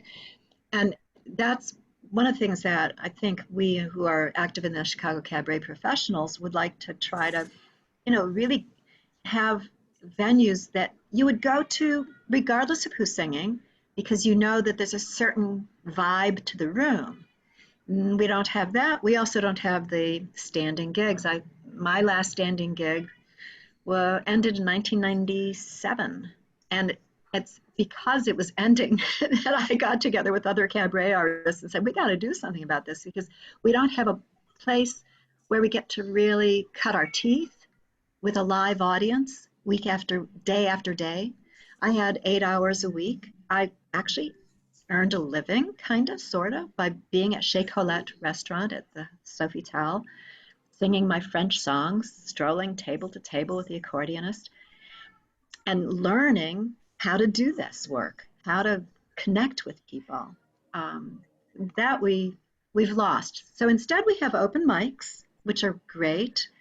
Open mic nights, if you, right now, on Zoom, you can go to an open mic night in Chicago every night of the week. And there's some folks, I think, listening in who could tell you, if it's Monday night with Becky Menzie, or if it's Tuesday night with Mark Burnell, or Wednesday night, it's different nights, different folks. And that's kind of been the substitute for having the paid standing gig that we used to have. This is Hermene. I'm so uncomfortable with that. Let me say something, because an open mic is not a show. That is just, hell, I could do an open mic and exactly. It's different. You all would cancel the world. But as a promoter, as one who puts on shows, let me speak to this somewhat. The expense of this is outrageous at this point. Entertainers want to be paid, and you all don't want $300, $400. You want money. You want $1,000, $2,000.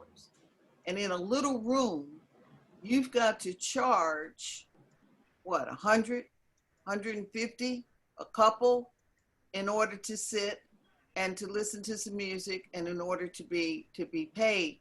In one sense, entertainers have outpriced themselves, all right? And the club owner wants his bar and or his food, okay? And then what's left for the entertainer? And you look up, you're paying a couple of $100 for a night out for an hour. And so you do want to see a name. You can't afford the name because it's too much, I mean, it's almost like it's a vicious circle. So where do you go if you want to hear? Now, the other thing that I think has been introduced that we've not talked about is the concert halls. The big concert halls have killed some of the clubs. Okay, I've done everything, as you all may know, I've done everything in a big concert hall, because you got volume and you can make some money. I just looked up before the pandemic. I love Kurt Elling. He's a favorite of mine. Guess how much tickets were, Mark? How much? I want you to guess. Where was this at? Chicago Symphony. $75 to $100. No, 500. Try 400. Yeah, that's For, wait, what? $425. To see Kurt Elling at Chicago Symphony Hall. That's correct. What I'm saying to you, I've brought Letticy here. I've brought Gregory Porter here. If I'm not in a big hall where I got volume, you can't make any money, because entertainers want $2,000-$3,000 now. If I'm in a little room, 100-seat room, maybe 200, what do you have to charge in order to just make ends meet? What do you do? And we do need to rectify this. Then the clubs have closed up. There is no London House. There is no Kelly's. There is no Blue Note. Those Miltronier was the last of the Mohawkins. They're gone. Mark, you talked about the Sardine Room. Sardine Room didn't hold but 100 people. That's right. But he had everybody there. He had Tony Bennett there. That's but right. What was the charge? So I mean, you got to look at what these charges are and where you can make money. You insult an entertainer if you say, "I'll split with you." You all don't want to hear nothing about no splitting.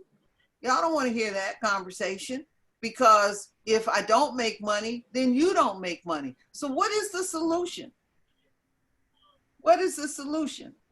Well, The for one thing, solution is diversify. That's something that I teach at school. If you're only stuck on one way of doing something and one way of making money, you're going to lose something somewhere. That's what is so wonderful about musicians, is the fact that we improvise and we are industrious. We have adapted to this pandemic, and it's not the way that we have adapted to it is not going to go away. Right. It gives people the opportunity to not come out of their houses, their bathrobes, and they can still partake in conversations like this or entertainment like we're talking about. If we can get the clubs to open up and have cameras present, then we'll be able to generate more monies to be shared. But I don't think that we can get stuck on how it used to be under any circumstances unless we're doing some kind of preservation of the music. That's right. Everything has always evolved. People, like you said, cannot afford to necessarily go to Symphony Hall. And I got news for you. A lot of people don't care to go to Symphony Hall. Now, the other thing is that we still have Kurt Elling, and he's able to go to the Green Mill and play. And then he also is virtually available. So I just think it's like anything else. We can adapt. It might take a little while for us to learn just what methodologies are going to work the best for us. Right now isn't the time to decide, because we're still evolving.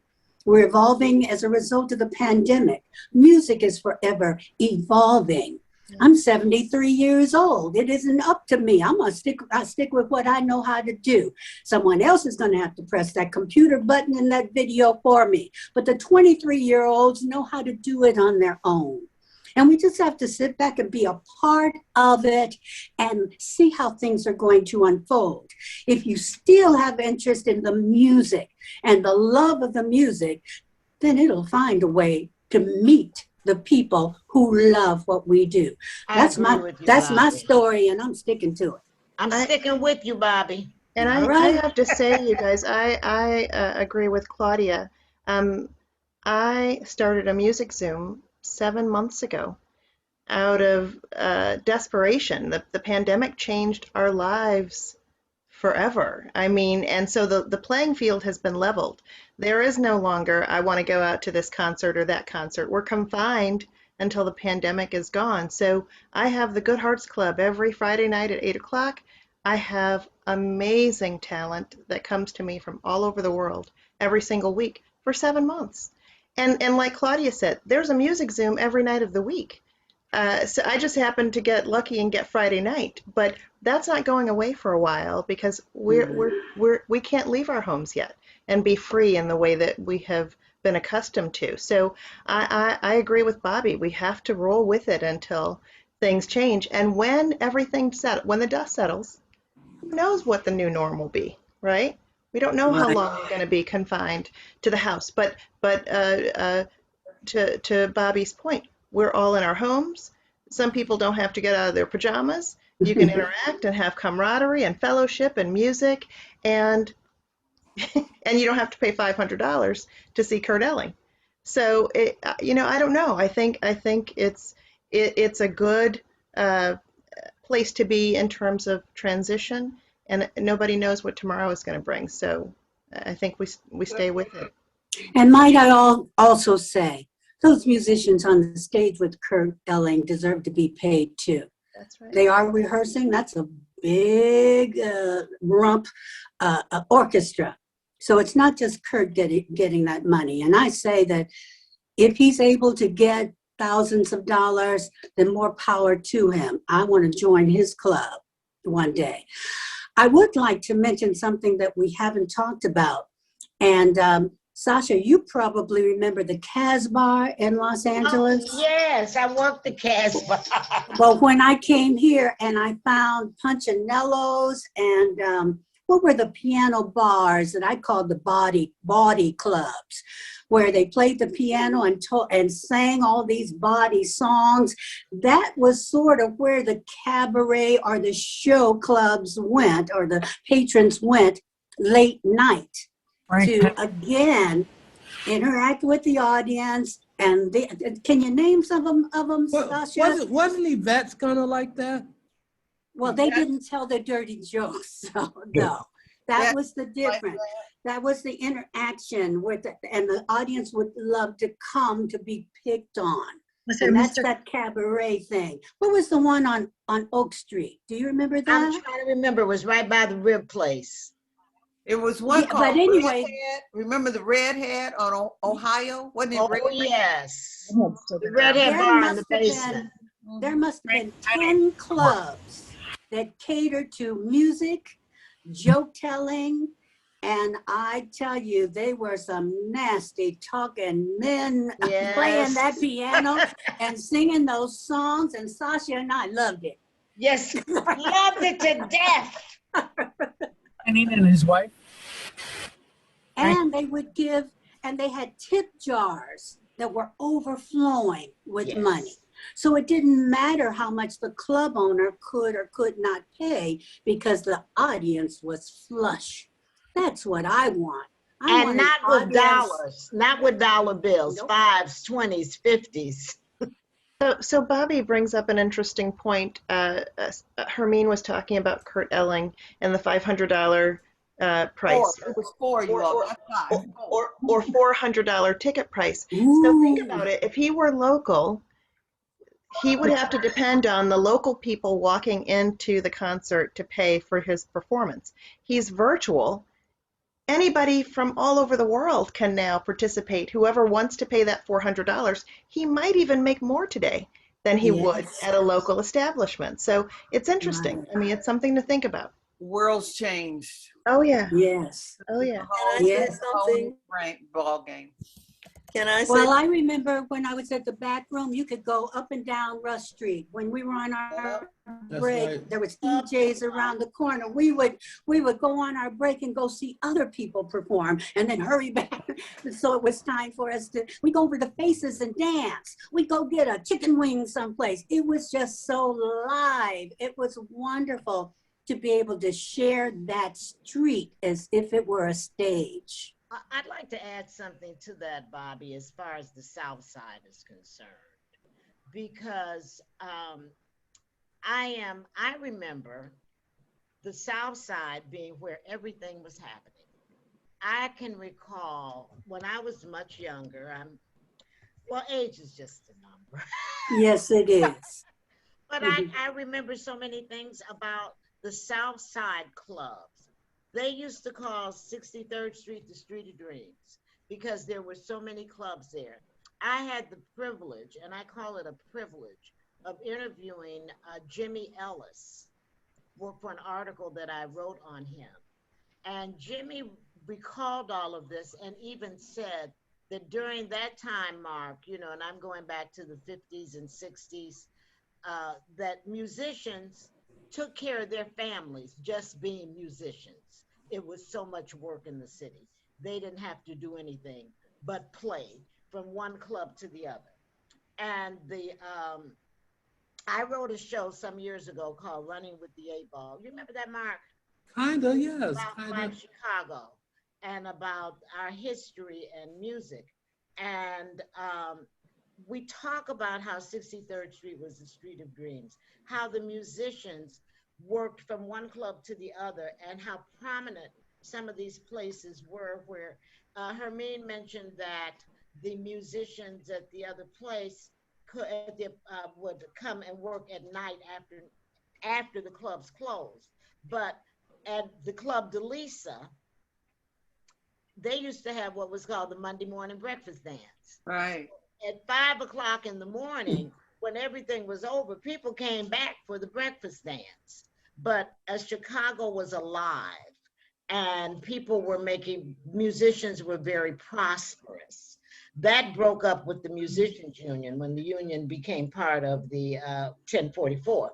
But my point is that, to piggyback on what Bobby was saying about how many clubs there were, how people worked on the north side too, don't forget the south side, because that was really where it was happening. And people from the north side came to the south side. It wasn't that kind of, I'm not going over there because I'm afraid. They wanted to hear good music. Milt told me about that, but unfortunately, by the time I got here, it was over with. But he used to tell me, we would drive, as a matter of fact, that was the Club de Lisa. That was the Cousins Club. I remember when we were there. That was the Crown Propeller. Yeah. He would take me on tours, and he said, oh yeah, that Chicago was really happening all over the city then. Yeah. I just wanted to interject that. Can I say something right quick, Mark? Hey, Margaret. Hey. My computer would not let me in. It let me watch, but it wouldn't let me in. Thank you, Claudia, for sending me the link. I just want to say something. I heard you guys talking about the tickets. I've been singing on the South Side since I was 20 years old when I met Von Freeman. What I've learned these past years with my organization is that a lot of South Side folks don't want to pay a lot of money to see music. They can't afford to get downtown. They don't want to go downtown. They want their little bitty clubs back. They're not enamored by the big names. Kurt Elling came to the Enterprise and came to the new apartment. That's where he learned to sing. That's where he stole from Luba Rashik, where he stole Luba Rashik's style and took it north and started making money. But I just want to make that point. And also the musicians, they don't care about making $300 or $400 or $500. They just want to work. And I've been hiring them, paying them as much as I can with the money the city gives me. They don't care. Some of them will work for free. They just want to work. So, all these ideas of getting the grandiose stuff back, forget that. Excuse me. Just come back small and give them some place to play, which is what I'm going to do, pop-up jazz all summer. They're happy to make $150.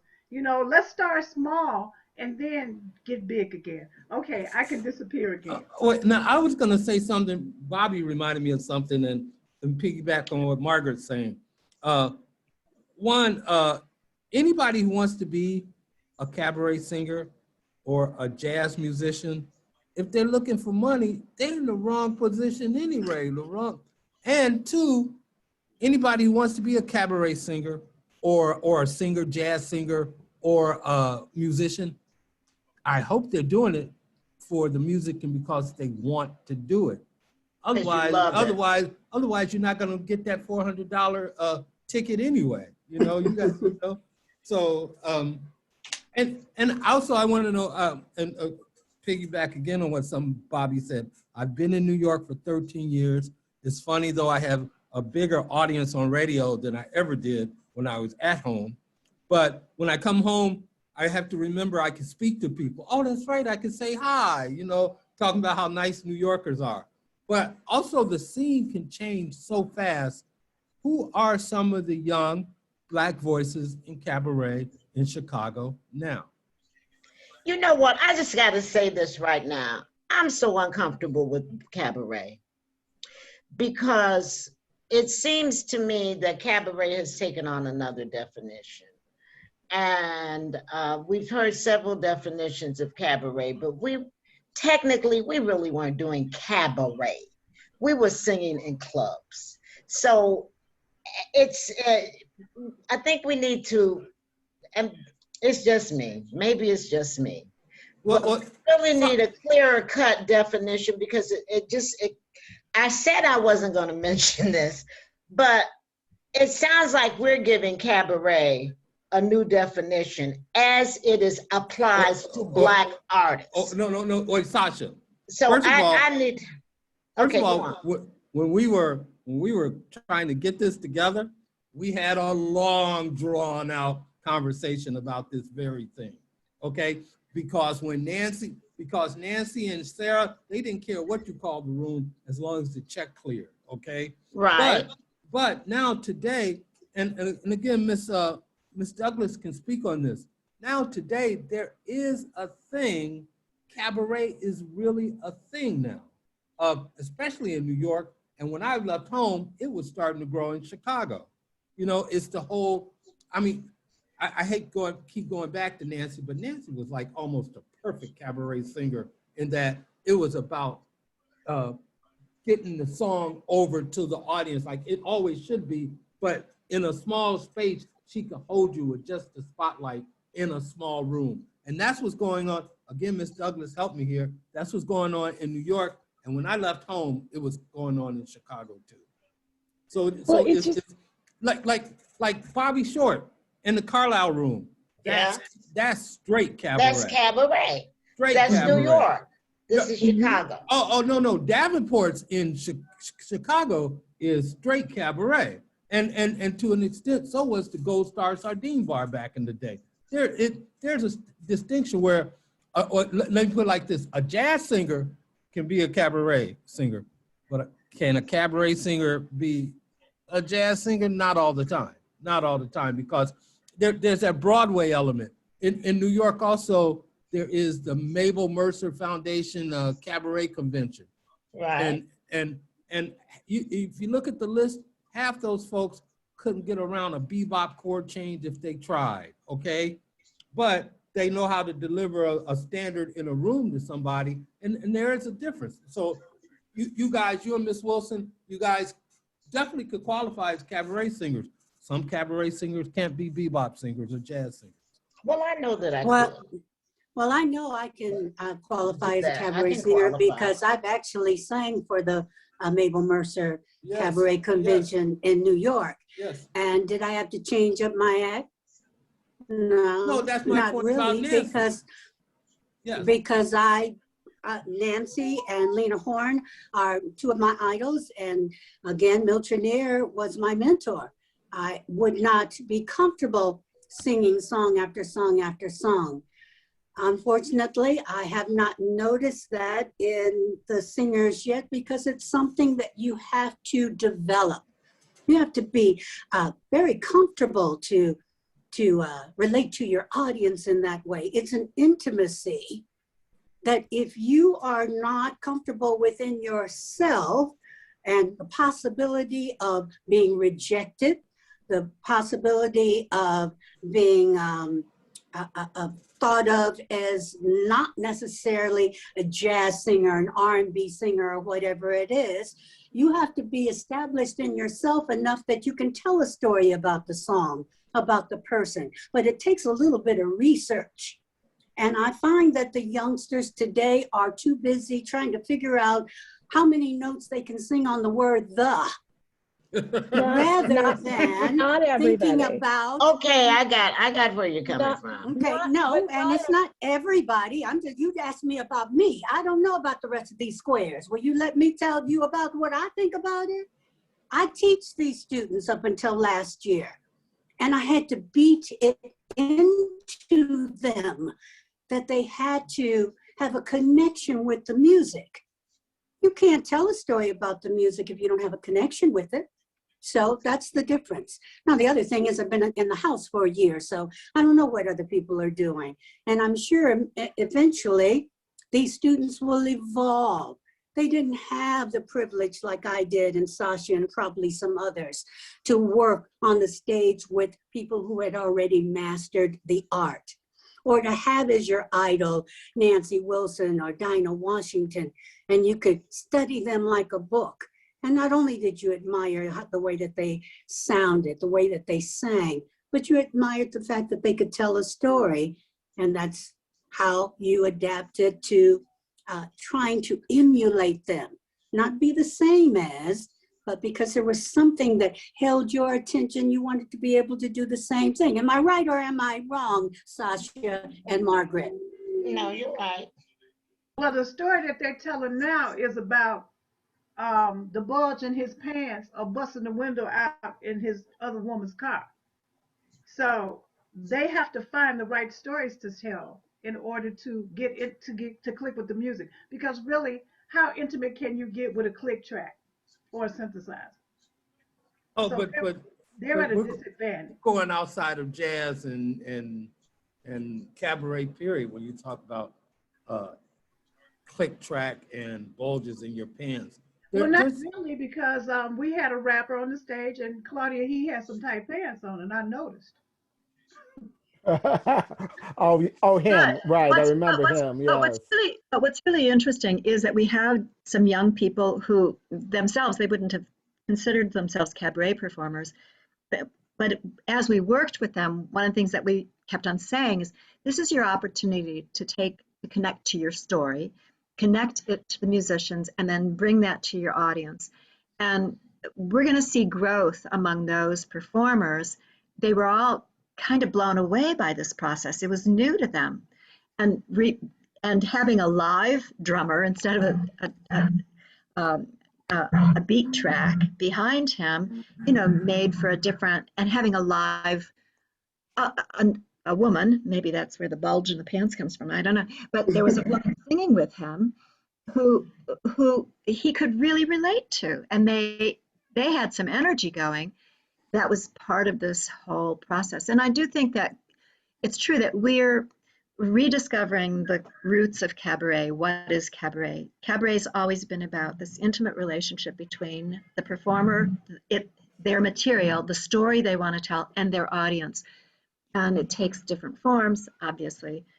And no one ever historically made a living as a cabaret performer. What would happen is it would be a stepping stone to something else, to being in a larger music hall, being discovered in Hollywood, or getting that contract, for the big recording contract. So the cabaret itself is a place where you experiment and where you learn and where you get to, you play with your material and you play with your audience. I wish we could make a living off of it. And I think Natalie Douglas is one of the few people I know who can claim that she does. And the rest of us, have day jobs of one sort or another to sustain us. But Claudia, there were a lot of people who did make a living of it. What they did was lounge, not so much lounge, but in people's house, parlor entertainers.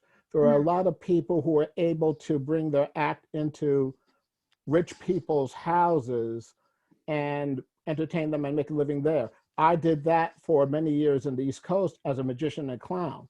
I can't tell you how much that kept me from starvation, being able to do a cabaret style of performance, because what happened is I connected with the audience while doing the tricks and the magic and the clowning and all that.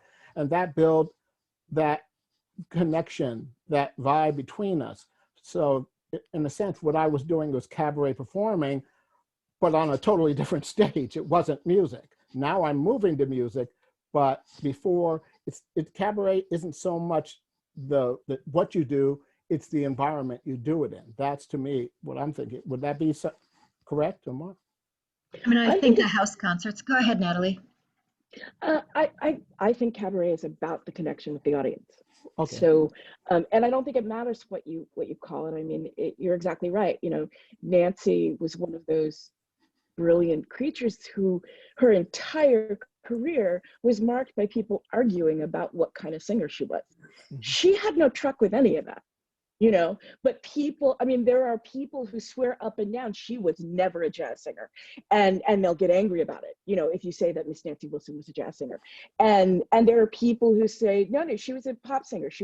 No, she was jazz. She was cabaret. She didn't care. She absolutely didn't care. And so I think it's about the connection you make with the audience. And as to making my living at it, part of that is because I work at Birdland. And doing a monthly gig at Birdland, which I, up until pandemic days, I've been doing since 2017. And I've been working out of that club, doing my shows there since 2004. So I've done 80 something shows at Birdland. And that the room has cachet and brings people to the room. So there are people who come see me who don't know me. And you know, my job is to make them want to come back. And then they do. And then they do know me, and then they become regulars. But that's part of why. And then the rest of the time, I'm leaving town because you're right. The clubs can't sustain, they can't afford to pay us what we need to pay, you know, a big band. Now, if it's just me and a piano player, you know, we can take less money for that. And there's some shows that are that. But, you know, the Sammy Davis Jr. show, I do with a brass section, because you've got to have that sound to create those Vegas arrangements. So I have a big band. It requires a big check. But there are performing arts centers, and they can write those kind of checks. And there are benefits like galas that are underwritten by corporations, and they can afford those big checks. And as Bobby was saying, you diversify, you scramble, you figure out, you know, how the bills are going to get paid this month. And you have an act that you can take a lot of different places, you know, for a lot of different audiences. But yeah, cabaret is about the connection that you make with the audience. And in fact, I have seen cabaret performances in halls, you know, because they made it feel like it was an intimate space and it was an intimate connection. And I've been in small rooms where it was not a cabaret performance because the person on stage did not know that anyone was in the room. You know, they hadn't. In your performance at, you said Birdland, right? Yes, ma'am. What's the ticket price? 35. Well, just one price, just one ticket? Mm-hmm. Well, how big is the room? 160 seated, about when you put in the bar and some standing room, you can get to about 210. But Hermene, she's only the first of 2 or 3 shows that's happening there that night. Is that right? Yeah, there are usually 2 on the night that I work. I do 7 o'clock, and then there's a cast party at 9:30. Sometimes I work downstairs, and when I work downstairs, that's different. That's there are 3 shows, and sometimes I do the first 2, and somebody else does the last one. It just depends. There are 2 spaces in the club now. As of Does the club have a drink minimum as well, or a dinner minimum? It's not a drink. It's a $10 minimum, so you can be food or drink. They've always had food. Of course, now all bars and restaurants in New York have to serve food, but I mean, all bars have to serve food. It's one of the COVID rules. But Birdland has always had food, and good food too, actually, which is a pleasant change when you walk into a jazz club. There's a comment here from Karen about, you know, the covers and minimums are justified, because that's how they pay the performers. And the economics of these rooms. It's not just the performers, it's the, you know, I happen to, like I said, I've worked this room now for 18 years. I love that staff, and they're good. You know, so you're paying, your cover pays the kitchen, and your cover pays the grocery bill, and your cover pays for the bartenders and the people who come overnight and clean. Like, and these are all human beings deserving of work, you know, and a decent pay. I love them all. That I know that they all, I know most of them by name, and I know that all of the work they do makes the work I do possible. I can't do it without them. So it is, go ahead.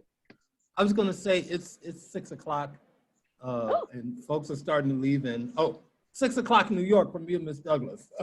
Yes. And five in Chicago, but we've been on for 2 hours, and this kind of thing I've seen it. We can go on forever. Claudia, is there anything you want to add or want to finish with? Did we miss anything? You're muted. Oh, you're muted. You're muted. I know.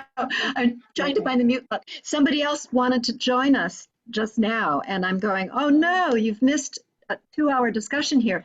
And Zamra has just come in. I want to assure people that we will put this up on our YouTube channel under the conversations of our Black Voices in Cabaret website. But please, most of you have already made your donations. Please bring other people to our sessions next week at 3 p.m. Central Time, 4 p.m. in New York, and 1 p.m. in California. We will be launching Act 1 of our concerts that are just, they've been wonderfully recorded with us. You know, we tried to maintain the vibe of our connection to our audience. So I think you're going to really enjoy them. So come back. And I think this roundtable discussion, as it were, is just a beginning, because we still, you know, this plays around, this continues to get evolved. So everybody, tell your friends, Please. share and share alike, like again, so that we can have a bigger audience, because yes, it's your donations in the tip jar that make this series possible. Exactly. We thank everybody for showing up today. We hope that you'll be back with us in the future, not just for this program, but for other programs we're planning through the year. We'll be a part of the Chicago Paris Cabaret Connection and the Chicago Cabaret Weekend in August. And then we're laying some ground for a special Black Voices in Cabaret holiday program. So we're looking forward to participation and viewers. We can also stay on for a little longer. We're going to run the slides that show you all the upcoming things. So you can stick around, and we'll play the 5-minute promotional video for you again, just to give you a teaser. So you're welcome to stick around. We're not going to shut the doors yet, but I think we have to let our host and our panelists off the hook. Mark, it was such a pleasure to work with you and to hear you and to know that you're as passionate about this. It's like, oh yes, for all, yeah. This is so good, and we're expecting you to stick around, not today necessarily, but to stick around. Yes. Help us grow. So. Thank you for having me. Ladies and gentlemen, I'd like to get a round of applause for all the participants in today's. Yay. Thank you all for being a part of something wonderful and inaugural. Awesome.